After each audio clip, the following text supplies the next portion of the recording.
The chauffeur slams the brake so hard that the black car jerks forward like a trapped animal through the open door. Mr. Hale steps out into the cold noon light crisp suit, perfect hair, sharp eyes that miss nothing. Near the park fountain a small girl sits on a stone bench, her knees together, her shoes bright and clean. She grips a cheap spiral notebook like a treasure. Beside her, a thin teenager with a faded hoodie and a blue scarf wrapped twice around her neck leans close and guides the child's hand across the page. The chauffeur whispers into his sleeve, calling security. Mr. Hale raises a hand to stop him. The girl on the bench is his daughter Lily. The teenager is a stranger from the edge of the city, a face he thinks he has seen in passing near the bakery, near the subway, near the cardboard shelters, under the bridge. Lily looks up, eyes shining. Daddy, look, she is teaching me cursive, she says with breathless pride. The teenager flinches as if caught stealing a sunrise. Then she folds her hands in her lap and meets the billionaire's stare without fear. Her eyes are steady, a clear river after a storm. Her cheeks are wind-burned, her shoes are scuffed. She is not dirty. She is careful. What are you doing with my daughter? He asks, voice low, and even teaching her how to make her name sing, the teenager says, and Lily giggles and writes her name again, long loops like ribbons. Mr. Hale steps closer. He notices the notebook and the pencil and the space between the teenager's feet where a tiny cloth bag rests tied with a knot of red thread. He notices how the blue scarf is not cheap at all, how the weave is fine, though worn, and how a stitched pattern along the edge looks familiar, a pattern he cannot place, yet it tugs at something old and tender. Security men move into the park, paths, joggers slow down, birds scatter from the fountain lip. The teenager lifts her palms. We are not doing anything wrong, she says. I asked if she wanted help, and she said yes. Lily nods. She helped me with the hard R. I always make it angry, she says, and the teenager smiles with a warmth that clashes with the chill air. Where are your parents? Mr. Hale asks. I do not have any left, the teenager replies. Her voice is flat, polite, bare of self-pity. What is your name? He asks. She hesitates, then says Myra. The name ripples through him, not because of the sound, because of the way she says it, like it used to mean something safe, and now it is a shield. Lily scoots closer to Myra and points at the cloth bag. Can we show Daddy the secret game? Myra looks at Mr. Hale. May I know? He says too fast, then softens. But game. Myra unties the bag and spills a few objects onto the bench. A chipped white chess pawn, a transit card with no balance, a metal key with a ribbon of blue thread, a folded paper star made from a magazine page. Mr. Hale feels the world tilt just a little. The blue thread and the way it is knotted, the paper star folded with 3 tiny creases along one arm. A habit. He knew once a habit of someone who used to turn wrappers and receipts into little stars for a laughing child at midnight when the city slept. Who taught you to fold stars? He asks. Myra lifts the star and holds it up to the light. Someone who said, stars belong in hands when the sky feels too far away. Though chauffeur shifts uneasily. Sir, we should move the child back to the car. Lily clutches the notebook. No. Her voice trembles like the note of a violin left hanging in air. Mr. Hale kneels to her level. Lily, sweetheart, tell me the truth. Did she scare you? Lily shakes her head. No, Daddy. I was crying because my lines were messy, and Myra helped, and she said strong hands can be gentle. And then she gave me the star to remind me to breathe. My stands very still, as if any sudden move will make the moment explode. Her eyes flick to the security men, then back to Mr. Hale. She is measuring exits and chances, and whether. How long have you been watching my daughter? He asks. Myra flinches again. I have not been watching her like that, she says. I have been near the school lately, yes, but not to harm anyone. Then why be here? The scarf edge flutters and she presses it down with a thumb that bears a faint burn scar. Because someone asked me to look after her without being seen, she says. Who? Myra swallows the word, catches in her throat. I do not know her real name, she says. She used to come to the shelter with warm food and books for kids who had none. She wore this kind of scarf and she folded paper stars the same way. And she would say the same thing about hands and the sky. And once when I was sick, she sat with me all night and told me stories about a little girl who liked to stack smooth rocks by a lake. She said, if one day the little girl seemed lost, even when surrounded by people, I should help her remember how to be brave. The wind moves across the park, cold and clean. Mr. Hale rises slowly. He looks at the scarf edge again, and his chest tightens until breathing hurts. Where did you get that scarf? He asks. Myra touches the weave. A woman left it with me a year ago at the shelter after a fire, she said. I had saved more than I knew, and she pressed it into my hands and said, keep this close, it will keep you warm, and it will open the right door if the day ever comes. The chauffeur leans in. Sir, that pattern looks like the Hale Foundation winter line. Mr. Hale does not look away from Myra. He knows that pattern better than anyone. His late wife designed it. Only 3 scarves were ever made with that exact edge stitch, one for her, one for their daughter when she would be old enough. One she hid away in a box he never found. After she passed, Myra senses the change and folds her arms across her ribs like a person learning how to brace for a wave. I did not steal it, she says. I did not say you did, he answers, though ice creeps into his voice. Lily fiddles with the paper star. Daddy, she told me to write my name, like Mom used to everyone stills. Even the birds seem to listen. How would you know how her mother wrote letters? He asks. Myra nods at the notebook and Lily opens it on the first page. A sentence stands in a bold looping hand that is not Lily's. Be kind and be brave, the shape of the B, the soft dip of the E, the long brave Y. It is a signature rhythm from a hand that once wrote love notes on sticky tabs left on bathroom mirrors long ago. Mr. Hale feels something old slam against his ribs. Where did you learn that script? He asks Mira. Looks at the fountain, not at him. I practiced from a card that was slipped under my shelter blanket last winter. It said open when the sky is heavy and the street is loud, and inside it said the same words, be kind and be brave, and there was a drawing of a star and a number, and I used that number to call a voice that told me to stay in school. Even if school was the library, and to avoid the man with a blue ring who waited near the soup van, and to keep watch over a girl named Lily, without scaring her. The chauffeur stiffens. Blue ring, sir, that is the donor who pressed us last quarter for access to the school clinic. Mr. Hale keeps his face still. He has given money to hundreds. He remembers a man who smiled with a ring like a drop of ocean on his finger, a man who joked about his network of favors, a man whose background check came back clean because money can polish most stains. Why should I believe you? He asks. Because you love your daughter more than your pride, she says quietly, and because you know that writing is hers, and because you know this scarf. Her voice shakes for the first time. I am not your enemy, Mr. Hale. Then who are you to us? He asks. Mira bends and picks up the metal key with the blue thread ribbon. She holds it between forefinger and thumb, like a fragile truth. This opens a door. You do not remember, she says. I have been waiting for the day it would matter today. Your driver parked in the wrong place, and someone followed you from the corner deli, and someone else took a picture of Lily's route to the piano room, and I thought if I did nothing and something happened, I would never stop hearing that woman's voice telling me to keep watch. Security radios crackle. A man in a gray coat is loitering by the far gate. Two teens with scooters keep circling the playground without riding. The fountain mist catches the light like a thin silver veil. What door does the key open? He asks. Mira closes her fingers around the key. It opens the only room where your wife kept the truth, she says. His heart lurches. The truth about what?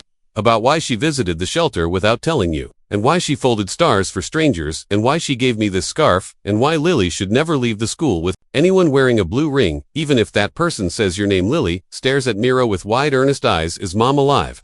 The words are a blade and a prayer. Mira lowers herself to knee level in front of Lily, and her voice turns so gentle it almost breaks the air. I will not lie to you, she says. Your mom is gone. Then why do you know her words? Lily asks, lips trembling. Because she left them with me for you, Mr. Hale reaches for his phone with a hand he wishes were steadier on the screen. Unknown number lights up with a single text. Tell the girl to come to the south gate if you want to see your daughter finish the term in PC. Looks up and sees the gray coat man at the far gate lift a hand just slightly to fingers raised to signal to someone else. He cannot see. Myra sees it. To her voice goes low and firm. You have two choices, she says. You can haul me off and send your daughter home and pretend this is nothing, or you can trust the scarf, the star, and the writing, and follow me to the door. Your wife meant you to open. What door? He whispers again. Myra meets his eyes, and for the first time, he sees the fear beneath her calm, and the courage sitting inside that fear like a candle in a storm. She points past the fountain toward the old brick building beside the gym, the one he funded years ago and never stepped inside since the dedication. The art room, she says, behind the third canvas rack. There is a wall panel that looks like wood but clicks if you touch the knot near the corner. This key fits the lock. Inside, the chauffeur reaches for Lily, but Lily clings to her father. Daddy, please do not be angry, she says. Myra was kind, and she made the air soft, and she gave me a star, and I do not want the man with the shiny blue ring to take me to the car again because he smells like smoke even when he smiles again. The word explodes like thunder, without sound. When did he take you to the car? He asks. Lily blinks. Last week when the piano teacher was late. He said, you were waiting. He showed the driver badge, and the guard waved us through, and he told me I should stay quiet about it because surprises are better when kept safe. Mr. Haley feels heat rise like a storm from the gut to the throat. The security men fan out. The gray coat man moves one step closer to the gate, then stops as if he has decided to wait for something else. Mira lifts the key a final time, and the blue ribbon catches the light like a small river. Choose now, she says before the wrong person makes the next move. Mr. Hale looks at his daughter, at the scarf, at the star, at the key, and at the gate. Where danger waits with patience, a gust of wind flips the notebook to a page with a sentence written in that bold looping hand. Be kind and be brave. His jaw tightens. He nods once. Lead the way, he says, and as Myra turns toward the old brick building, her sleeve slips back, revealing a thin silver bracelet engraved with a phrase he has not seen since the last night he held his wife while she slept. The letters are small but clear. They match the script in the notebook. He reaches out and catches her wrist before she can take the second step. Where did you get that bracelet? He asks, breath barely there. Mira looks down at the silver, then up at him, and answers with a quiet that shakes him more than any shouts. She gave it to me the night she disappeared. The fountain behind them hisses with a steady stream. That feels louder now. Like a whispering crowd, Mr. Hale still grips Mira's wrist, his eyes burning with questions that have no safe answers. Lily clutches the notebook so tightly the edges curl under her fingers, her little chest rising fast. As if she already senses the storm about to break, Mira does not pull away. She lets the bracelet gleam in the weak sunlight, and her eyes are steady, though her lips tremble. She gave it to me the night she disappeared. Mira repeats, her voice flat, but weighted like iron dropped in water. Mr. Hale's throat tightens, the chauffeur shifts uncomfortably, and security waits with radios. Buzzing low static. Explain, he orders. I was younger than Mira says, still at the shelter, hungry most nights. Cold all nights. One evening, a woman in a dark coat came with soup for everyone. She sat with me because I was coughing. She told me stories of a girl who loved to line up stones by the lake. She folded stars. While we ate, she asked me my name, and when I told her, she smiled like it meant something. She stayed until I fell asleep. When I woke, she was gone, but the scarf was on my shoulders and the bracelet in my palm. She left a note that said, keep this safe. The day will come when it means more than comfort. Mr. Hale's pulse pounds. He wants to deny every word, but he cannot, because the script on the note, the style of the bracelet, and the design of the scarf are all threads of his wife's hand and heart. And yet she was supposed to be gone. She was supposed to have died years ago in that crash that left him broken. The chauffeur clears his throat. Sir, the man in the gray coat has not moved. He is waiting for something. Mr. Hale nods at his men. Keep Lily close, but Lily pulls against the chauffeur's arm. No, Daddy, I want to stay with Mira, please. Her plea slices through him, but he cannot think about comfort. He has to think about survival. Mira raises the key again and gestures toward the old brick building. Come now before it is too late, she says. Every second wasted here gives them more time to close the net. Them, he asks sharply. Who is them? The men with the ring. Mira replies, the ones who move money through schools and shelters, the ones who smile while taking names. The ones your wife tried to expose. The chauffeur stiffens. Sir, this is dangerous. We should retreat to the car and call law enforcement. Mr. Hale shakes his head because some instinct deep inside warns him that calling in the wrong channels will only alert the very people Myra warns of. He looks at his daughter, he looks at the bracelet, he looks at Myra, and makes the choice. We go to the building, he says firmly. Security forms a wall around them as they walk across the park. Joggers scatter. Mothers pull children away. The gray coat man watches but does not follow. He just lifts his phone to his ear. Myra walks at a brisk pace, not looking back, her hand tight on the key, the scarf trailing in the wind, like a flag of a forgotten war. They reach the side door of the brick building. It is locked, but Myra does not hesitate. She slips the key into a hidden slot just below the handle, and the door clicks open with a sound that makes Mr. Hale's skin prickle inside. It smells of dust and oil paint. The art room, long unused since funding shifted elsewhere. Canvas racks lean against the wall, and brushes sit dry in cracked jars. Mira leads them to the third rack and presses her palm against a knot in the wood paneling. A faint click echoes, then a narrow seam reveals itself. She looks at Mr. Hale once more. This is it, she whispers. Your wife left something here for youth. Chauffeur protests. Sir, this is madness. It could be a trap. Mr. Hale hushes him with a glance and steps forward together with Myra. He pushes the panel, and it swings inward to reveal a narrow stair descending into shadows. The air grows cooler as they move down. Lily clings to her father's hand, and Myra lights the way with a small flashlight from her pocket at the bottom. The passage opens into a hidden room, small but carefully arranged. A desk, a shelf of binders, a corkboard with papers still pinned. A faint smell of lavender clinging to the air. Mr. Hale freezes. The sight is like stepping into his wife's mind, preserved in secret. She had been here alive, working, hiding things from him, while smiling at him at home. On the desk lies a sealed envelope with his name on it, in her handwriting. His knees almost buckle. He takes it slowly and tears the seal. Inside is a letter dated weeks before her supposed death. My love, it begins. If you are reading this, then I failed to stop them, and you are finally ready to know the truth. I could not tell you face to face because they watch everything, even you. If I vanished, know that it was by their hand, not fate. Take care of Lily. Trust the one who carries the star. She is braver than she knows. She will guide you to what must be done. Mr. Hale's chest constricts as if the words were knives wrapped in silk. He presses the letter to his lips, then lowers it with shaking hands. He looks at Myra. You knew her better than I did in her final days. Myra bows her head. She taught me to believe, even when belief hurts. She said, broken people still deserve to heal. She said Lily must never be left unguarded because the world is cruel to the innocent. Her voice cracks once, but she forces it steady against security. Interrupts. Sir, we cannot linger. Communications show encrypted chatter. Nearby we have maybe minutes before they close, and Myra moves to the shelf and pulls a binder marked Foundation. She flips it open, revealing documents, names, ledgers, photographs, all tied to the man with the blue ring. This is what she risked everything to gather, Myra says, and this is why you are in danger too, because they want control of the school through your money, and they will use Lily As leverage, Mr. Hale stares at the photographs, men in suits, shaking hands with politicians' children. In shelters lined up for staged pictures, hidden ledgers showing transfers through shell charities, and the blue ring gleaming in every handshake. His wife had known she had fought, she had left Myra as the last thread. A thud echoes from above, heavy footsteps on the wooden floor. Someone has entered the art room. Security forms a circle, weapons drawn. Mira presses a hand to Lily's shoulder. "Stay quiet," she whispers, "stay brave." Mr. Hale grips the binder in one hand and the letter in the other, fury rising like fire through his veins, but beneath the rage is a fear colder than ice. He whispers to Myra, if they took her life, then they will not hesitate to take Lily's. Myra meets his gaze steady, even in terror. Then we fight not with guns, but with truth. She closes the binder and ties it with the red thread from her bag. She pushes it into his hands. "You must take this to the only place it cannot be buried."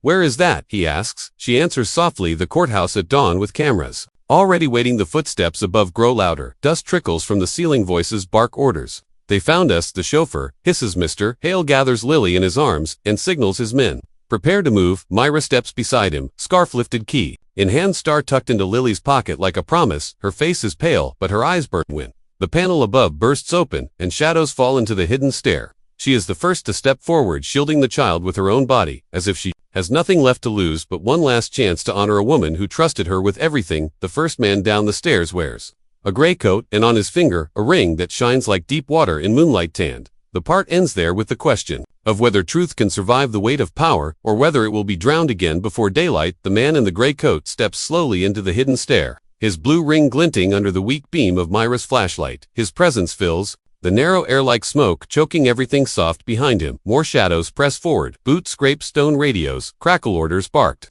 Low but sharp. Security stiffens, weapons lifted, yet the man only smiles, a thin, controlled smile, as if he has already won. Mr. Hale tightens his hold on Lily, pulling her behind him. Myra moves to stand at his side, her scarf fluttering as if even the air wants to shield her. The man tilts his head at Myra. "So this is the stray," he says, voice smooth with practiced charm. "The little ghost your wife left behind to ruin our careful order." Myra does not flinch. She says steady, "She left me to protect what matters, and you will not touch this child." The man chuckles and taps his ring against the rail, a soft metallic click echoing down the stair. His eyes settle on Hale. "You have wandered into secrets that were never meant for you. You were supposed to remain a loyal donor, smiling for cameras while we built the future, but your wife was stubborn, and now you stand on the edge of her grave." Mistake. Hale's voice cuts like ice. "Where is she?" The man shrugs, ashes to ashes. He says to casually. Myra's jaw tightens, her hands ball into fists, but she whispers to Hal, "Hey, wants rage. He wants you reckless. Remember what your wife wrote, truth, not fury." The footsteps above multiply. More men surrounding the entrance. Security glances at Hale, waiting for command. "We cannot fight our way out." Hale realizes, his mind races. If they stay, they will be crushed. If they leave, they risk Lily falling into the ring's grasp. Then Mira steps forward one pace, shielded only by her conviction, and says, "You talk of futures built on lies, but the real future is already written. In what she left behind, the files are gone. They are safe." The man freezes just slightly. His smile flickers where Myra's words cut his confidence. "What files?" he asks too quickly. Myra does not blink. "The binder is not here anymore." She lies smooth as silk. "It was moved days ago, the moment you followed me at the shelter. The truth is already in motion." The man studies her, trying to pierce the lie. Hale holds the binder tighter, hidden against his chest, his heart hammering as he realizes bluff is their only shield. If the enemy believes the evidence is beyond reach, then their urgency breaks. To graycoat man sighs and signals to his men, "Withdraw." "For now," he says, his voice cold but coiled with promise. "But know this, we are patient. We own the courts, we own the press. Your little stunt will drown before it breathes." He turns his gaze back to Hale. "The next time you see me, your money will already be ours, and your daughter will not be safe anywhere, not even by your side." He taps the ring once more, then retreats up the stair, his men sliding back like shadows folding into night. Silence descends, broken only by Lily's shaky breath. Hale lowers himself to one knee, cradling her face. "It is over for now, sweetheart," but Mira shakes her head. "No, it has only begun." Security clears the stair, watching for return. Mira pulls the scarf tighter around her neck and says, "They will not stop now. They will move faster than we can imagine. The only hope is to move first and strike where they believe themselves untouchable." Hale clutches the binder, the weight of his wife's work pressing into his hands. "I never knew she fought this war alone. I never saw it." "Mira, why did she hide it from me?" "Because she feared they watched you too." Myra replies, "And maybe she feared you would not believe her until you saw it yourself." Her eyes soften. "I am sorry, but now you have no Pacelli hugs the notebook to her chest, her small voice trembling. "Daddy, what does he want with me?" Hale cannot answer, but Myra does. "She is their weakness," she says. "Because you are his strength, they cannot break him without threatening you, but you are not weak. Lily, you are brave, and soon the world will know it. The girl nods, tears in her lashes, but her chin lifts just slightly above them. The building creaks with empty echoes. The enemy's gone. For now, Hale gathers his men. We move to safe ground tonight. No estate, no known addresses. We vanish until dawn. Myra shakes her head. Safe ground does not exist. Not while he wears that ring. Cameras must see us in daylight. Hiding will only feed their story. Hale hesitates, caught between instinct to shield and the clarity of her words. She is right. He thinks truth can only burn if carried into light. Leave the hidden room carefully. Reseal the panel. Myra memorizing every detail as if it may be needed again one day.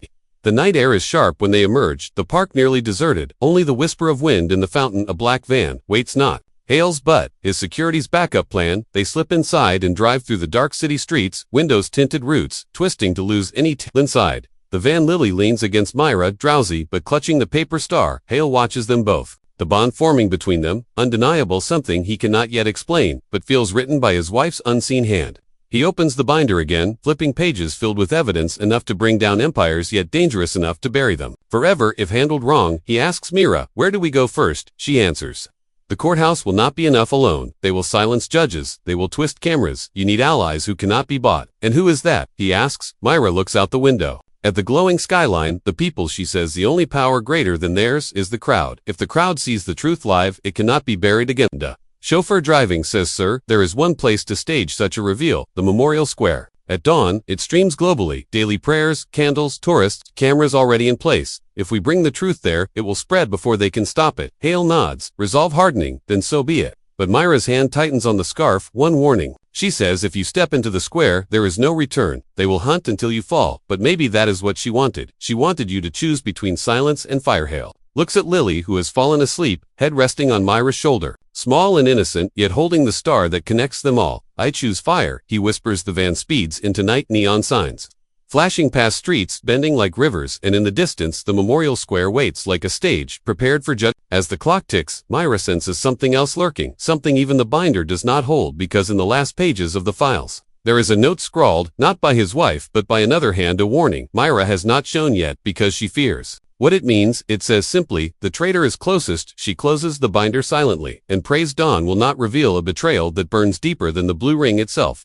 And in the dark van, beneath the hum of wheels, a shadowed car follows unseen. Headlights dim, tail steady, its driver wearing a gray coat and a smile that does not reach his eyes. The black van rolls through the city night, its engine steady, its passengers silent. The weight of truth pressing down heavier than steel. Mr. Hale stares at the binder across his knees, the documents inside like 1,000 voices, whispering betrayal, lies, and stolen futures. He cannot look at them too long, or else rage floods him, and he needs clarity, not fire. Lily sleeps, curled against Myra, her tiny fingers clutching the folded paper star as if it were armor. Myra strokes her hair softly, her eyes fixed on the passing neon lights outside, as though each flicker might hide danger. The chauffeur drives intense focus, his knuckles white. On the wheels, security vehicles follow close behind, weaving a shield through empty streets. Finally, Myra breaks the silence. They know we are alive, and they will not wait for dawn. They will try to strike before you speak. You must be ready. Hale looks at her. What else is in that binder? What have you not told me? Her lips tighten. There is a note, she says, low, almost trembling, not from fear of him, but from what the words mean. It was not written by your wife, but by someone else, someone who knew her work and knew this day would come. It says the traitor is closest. Van fills with sharp silence. Every man tenses. Security exchange. Wary glances. Hale narrows his eyes. Who wrote it? I do not know.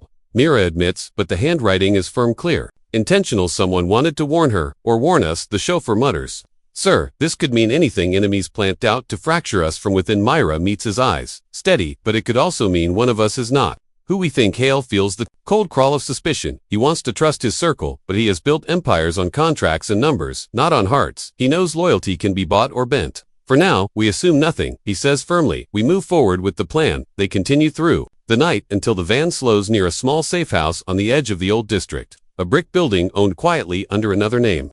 Inside, the air smells of dust, and metal cots line the room, and equipment cases wait stacked. Security sweeps the corners before allowing Hale, Lily, and Myra inside. Hale sets the binder on the steel table. Myra follows, standing close as if shielding it. Lily stirs awake, her small voice hoarse. Daddy, where are we? He kneels and smooths her hair. Safe for now. Sweetheart, he says, we are waiting for morning, then we go somewhere important. She blinks sleepily. Why did the man with the shiny ring want me? Hale swallows fury, but Myra kneels beside Lily and answers gently, because he thinks hurting you will Hurt your father, but he is wrong because you are stronger than he will ever be. Lily nods, clutching the star tighter, and lays her head on the cot, drifting back into sleep. Haley watches her chest rise and fall, his heart torn between terror and love. He turns back to Myra. Tell me the rest of what you know. Leave nothing. Myra breathes deep, then says, I know your wife worked alone at first gathering names. She discovered the ring network used schools to launder funds and recruit influence. She tried to bring it to light, but every time she got closed doors slammed shut, so she left pieces of herself with people. She trusted a scarf, a bracelet, a phrase, a star, so that when one thread was cut, another could carry on. And you, she whispers, you were her strongest thread, but she feared they watched you too closely, so she gave the burden to those they overlooked. Hale lowers into a chair, his hands gripping the table, edges. How blind I was, he mutters. How much she carried alone. Myra leans forward, eyes intense. She never blamed you, she loved you enough to risk everything, but now it falls on us to finish what she started. Her words pierce him sharper than guilt, sharper than grief, and he realizes she is right suddenly. A sharp knock pounds on the safe house door, security leaps into formation, guns ready. A voice outside calls emergency message for Mr. Hale, urgent clearance. The chauffeur peers through the slit, then frowns. Sir, it is one of ours, but Myra shakes her head instantly, her eyes narrowing too soon. She whispers to Convenient. The knock pounds. Again, faster, open now, lives depend on it. Security looks at Hale, waiting. He hesitates. The warning trader is closest. Burns in his mind. Do not open the orders. Seconds later, glass shatters at the back of the building. Smoke canisters roll inside, hissing. White fog floods the room. Chaos erupts. Get her out, Hale roars, lifting Lily from the cot. Mira grabs the scarf over her mouth and pulls him toward the hidden stair behind the storage rack. The chauffeur coughs, shouting orders were not breached. Only insiders could know this place. The trader note crashes through Hale's head again. They race down the stair into a service tunnel, damp and narrow. Security fighting, above sounds of gunfire, and shouts muffled by smoke. Myra runs ahead, flashlight in hand, her scarf trailing. Lily clutched against Hale's chest at the far end of the tunnel. A door creaks, Myra jams the key into the lock, and it clicks open, spilling them into the night alley. The city feels too quiet, as if waiting. They pile into a second vehicle stashed for emergencies. Hale pushes Lily into Myra's arms. Keep her safe, he says, voice shaking, not as a command, but as a plea. Myra nods fiercely. I swear it. The chauffeur slides into the driver's seat, face pale, eyes darting.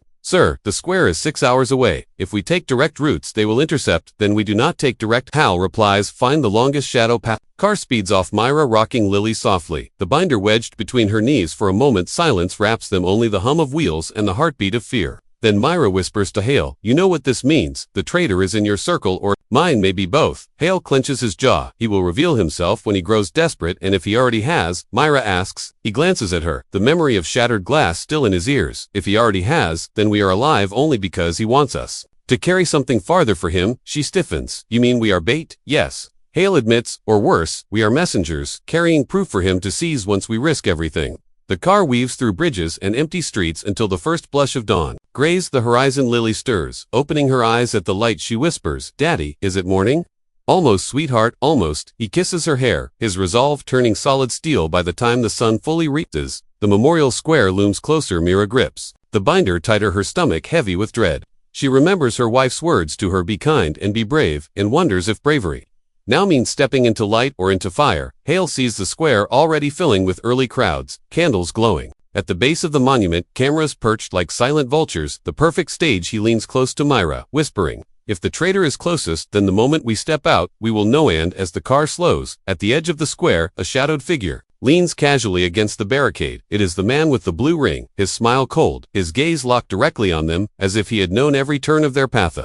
Chauffeur slams the brake. Hale's stomach drops. Myra's heart freezes. Lily clutches the star tight, and in that frozen instant, Hale realizes the enemy was never chasing. The enemy was waiting all along. The car shudders to a stop, the morning air thin with tension. The square ahead, alive with early mourners and tourists, the monument candles flickering in the dawn, yet Hale sees none of it, only the man with the blue ring, leaning against the barricade, his smile carved sharp, his eyes locked cold, and knowing. Mira clutches Lily tighter, her pulse hammering the folded star pressing into her palm like a warning. Hale grips the binder against his chest, every instinct screaming to run, yet he knows flight will only prove weakness. The only shield they have now is truth, in the crowd waiting, unaware that a war is about to spill into their morning prayers. The chauffeur whispers, Sir, we must retreat. He is waiting for us. Hale shakes his head. No retreat. He will follow. Anywhere. Only here do we have eyes watching. Only here can we burn his lies. Mira's jaw tightens. She nods because she knows running has ended. The fire must come today. They step from the car. Hale tall in his black coat, Myra beside him, scarf bright against the pale dawn, Lily clutching her hand as if strength could pass skin-to-skin security. Forms a shield, but the man with the ring lifts his hand casually, and within the crowd, other men stir, cameras rise, phones tilt suddenly. The square is no longer neutral, it is stage and trap. Both Hale steps forward, voice steady though fury pounds. His veins, you followed us because you fear what we carry. The ringed man chuckles, no. I waited because you always walk into your own destruction like your wife did. She thought paper could fight power and died for it. Myra snaps, she did not die in vain. Her truth lives here. She holds the binder high, and a ripple moves through the crowd like a wave. The man with the ring lifts his voice, smooth and poisonous. Citizens, you are deceived. This man, Hale, is a criminal funneling wealth into shadows. He brings a vagrant girl and claims falsehoods against those who serve you. The crowd murmurs confusion. Cameras flicker one narrative against another. Hale feels the moment slipping. He pulls the letter from his wife, the one she left sealed, and holds it trembling for all to see. This is her voice, not mine, he says, his throat tight. This is her truth, not rumor. Listen to her words. He opens it and reads, clear my love, if you are reading this then, I failed to stop them. They move children like coins. They buy silence with blood. Do not let them drown our daughter in their poison. Trust the one who carries the star. Their words slice the air. The crowd gasps. Phones surge upward, capturing every syllable. Myra steps forward and adds, she left proof, not just words. She gathered names, dates, transactions, ledgers, every chain of blood money they thought hidden. She points at the binder, and the people press closer, curious, hungry for revelation. The ringed man's smile falters only for a second, then he lifts his hand and shouts, lies forged by a thief. He points at Myra. She is nothing. She is filth from the street. She seeks to drag you down with her. Hale looks at the crowd, and then at Myra, and then at Lily, who clutches the star, and whispers, Daddy, be brave. He feels fire ignite in his chest, and he roars. She saved my daughter when your men tried to steal her. She guarded what my wife died to protect. If she is filth, then I stand with her, and if you strike her, you strike me. The crowd surges with murmurs, the tide shifting, cameras catching every word. The man with the ring snarls and signals. Suddenly figures move through the crowd, gray coats closing in. Security clashes, bodies collide, shouts rise, chaos erupts. Myra pulls Lily close, but a hand grabs her arm. She twists, kicking the binder nearly ripped away. Hale lunges, driving his shoulder into the attacker, forcing him back. Myra screams, run with it, but Hale will not. He drags her and Lily both toward the monument. Steps the binder. Clutched like a shield at the base of the monument, he climbs the stone steps, lifting the binder high, his voice booming over the chaos. These are the names, these are the crimes. If we fall here, remember them. He opens pages and throws them into the air sheets, scattering like snow, the wind lifting them over the square. People snatch them, cameras zoom, words and numbers fly in every direction. Evidence beyond control, the truth no longer bound. The man with the ring screams, orders, fury breaking his mask. He shoves through the crowd, lunging toward the steps, but Myra stands in his path, scarf whipping, eyes blazing. She blocks him though he towers over her. She says, clear enough for the microphones. You cannot silence all of us, you cannot bury every star, and she rips the scarf from her neck and hurls it onto the steps, the symbol shining for all to see. Lily runs to pick it up, holds it high in her small hand and cries, be kind and be brave. Her child's voice cracks across the square, pure, unstoppable. The crowd roars, phones capturing the image of the child, the scarf, the papers flying like stormbirds. The lie crumbles in the face of innocence. The ringed man freezes, rage choking him, then he lunges again, but too late. Security surges. Press holds him down. Cameras swarm. Officials rush the scene, the world already watching, his ring glinting. Now not as power, but as evidence of guilt. Hale gathers Lily and Myra, both his chest heaving as sirens wail. In the distance, he knows this is not the end. The network is vast, deeper than one man, but the tide has shifted. His wife's truth lives in the open. Myra's courage has carried it. Lily's voice has sealed it. But as the papers settle and the crowd chants a single word, justice, Myra feels the note in the binder burn. In her memory, the traitor is closest. She knows victory here may have cost them. Elsewhere, she knows another shadow still hides behind them, waiting to strike. And as the sirens grow louder and the ringed man is dragged struggling from the square, Myra whispers to Hale, this is only one battle. Your wife knew the war was longer. Hale holds his daughter close, the scarf pressed between them, his eyes on Myra, fierce and unyielding. Then we fight it together until every star she folded lights the sky again. The crowd cheers, the cameras burn, the truth bleeds into the world. Yet above, in a high window, a figure unseen watches, expressionless, and turns away, already planning the next move. The square remains heavy with echoes of voices chanting justice. The blue ring man dragged away by officers, cameras blazing across the world, yet the fire in Hale's chest does not fade. He holds Lily close, Myra standing beside him, both exhausted, both unbroken, but in his mind the warning still claws. The traitor, as close as security, escorts them through the roaring crowd into the courthouse steps. Reporters shout questions, lights flash, faces blur, but Hale only hears his daughter whispering, "Daddy, it is over, right? Please say it is over." He kisses her hair, his heart twisting. It is over for today's sweetheart, but not forever. Myra meets his eyes steady and grim.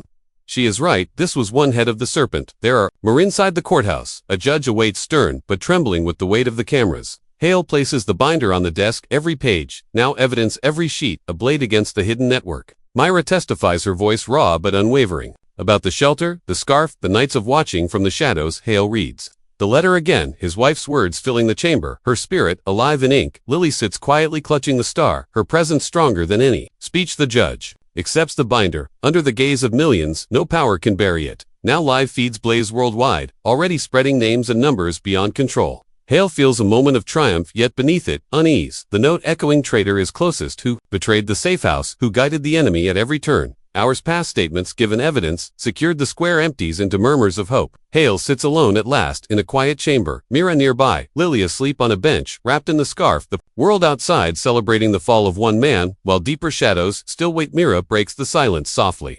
"I fear it is not over," because he was too calm at the end. He let himself be taken as if he knew another would rise. Hale nods grimly. "My wife knew it too. She scattered her stars because she knew one truth cannot topple a fortress, but many truths together can't." The chauffeur enters. Face pale. "Sir, we recovered a device from the attackers at the safe house. It carries messages direct from inside our own convoy." Hale stiffens, who, and the chauffeur hesitates before whispering, "It was one of the guards who stood closest to you, the one you trusted since before this began." The words strike like knives. Hale remembers the man, always silent, always near, carrying orders without question. He remembers the day his wife disappeared, and how that man was on duty. He remembers details overlooked until now, and rage claws at him. But Myra lays a hand on his arm. "Not rage," she says, "truth. You taught them today. Truth wins. Keep walking in it, or her sacrifice is wasted." He exhales, shuddering, and nods. "You are right. We end this with light, not vengeance." Morning breaks in full golden light spilling through the courthouse windows. Crowds still gathered outside, singing, chanting, holding papers that had fluttered down from the monument like stars scattered across the city.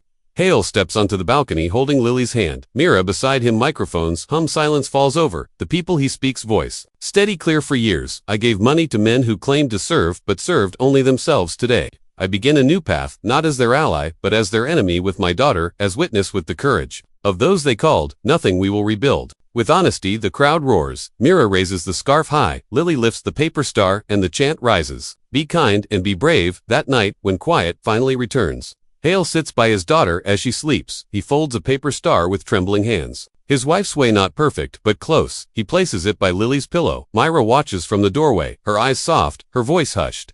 "She would be proud of you," he whispers. "She would be proud of us." Myra steps inside, her face calm but shadowed. "She left me to protect, but now I am not only protector, I am family, if you will have me." Hale looks at her, the girl from the shelter who carried his wife's light when he could not, and he nods. "You already are." Outside, the city glitters, restless with secrets, but inside the small room, peace finally settles for a moment. In though Hale knows the war is far from over, though traitors still lurk, though networks still breathe, he feels the strength of his daughter's hand, and Mira's steady gaze, and the echo of his wife's words alive in every heartbeat. "Be kind and be brave. Sometimes losing everything is the only way to find who you truly are."